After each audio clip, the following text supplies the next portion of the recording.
I'm Olivia from the Red Wing Public Library. Thank you for joining us today for One Book, One Minnesota. We are reading Because of Winn-Dixie by Kate DiCamillo and published by Candlewick Press. If you're just joining us in our read-along, you can find previous chapters read by our staff on our Facebook page or on our website. Or you can read along for free online, and to do so, check the links below. Let's jump into Chapter 3. I started in on Winn-Dixie right away, trying to clean him up. First, I gave him a bath. I used the garden hose and some baby shampoo. He stood still for it, but I could tell he didn't like it. He looked insulted, and the whole time, he didn't show me his teeth or wag his tail once. After he was all washed and dried, I brushed him good. I used my own hairbrush and worked real hard at all the knots and patches of fur stuck together. He didn't mind being brushed. He wiggled his back like it felt pretty good. The whole time I was working on him, I was talking to him, and he listened. I told him how we were alike.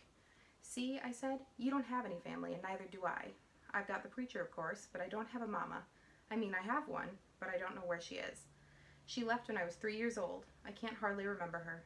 And I bet you don't remember your mama much either, so we're almost like orphans."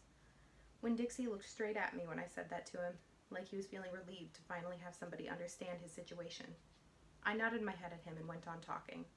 "I don't even have any friends, because I had to leave them all behind when we moved up here from Whatley. Whatley's up in North Florida. Have you ever been to North Florida?"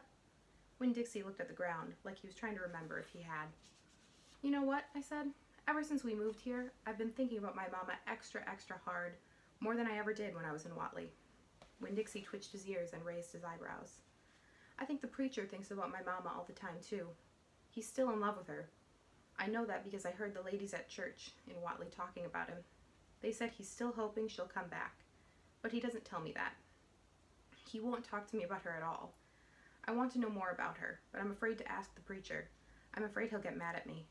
Winn-Dixie looked at me hard, like he was trying to say something. "What?" I said. He stared at me. "You think I should make the preacher tell me about her?" Winn-Dixie looked at me so hard he sneezed. "I'll think about it," I said. When I was done working on him, Winn-Dixie looked a whole lot better. He still had his bald spots, but the fur that he did have cleaned up nice. It was all shiny and soft. You could still see his ribs, but I intended to feed him good, and that would take care of that. I couldn't do anything about his crooked yellow teeth because he got into a sneezing fit every time I started brushing them with my toothbrush, and I finally had to give up. But for the most part, he looked a whole lot better, and so I took him into the trailer and showed him to the preacher. "Daddy," I said. He said. He was working on a sermon and kind of muttering to himself. "Daddy, I wanted to show you the new Winn-Dixie." The preacher put down his pencil and rubbed his nose, and finally he looked up. "Well," he said, smiling real big at Winn-Dixie. "Well now, don't you look handsome?" Winn-Dixie smiled back at the preacher.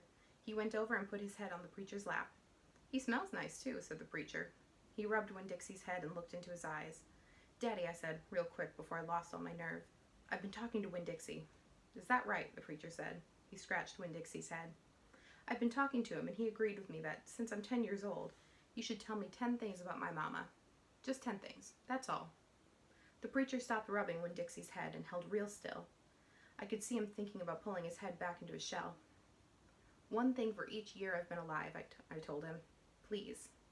Winn-Dixie looked up at the preacher and kind of gave him a nudge with his nose. The preacher sighed. He said to Winn-Dixie, "I should have guessed you were going to be trouble." Then he looked at me. "Come on, Opal," he said. "Sit down, and I will tell you 10 things about your mama." And that's the end of Chapter 3. Thank you so much for joining us today.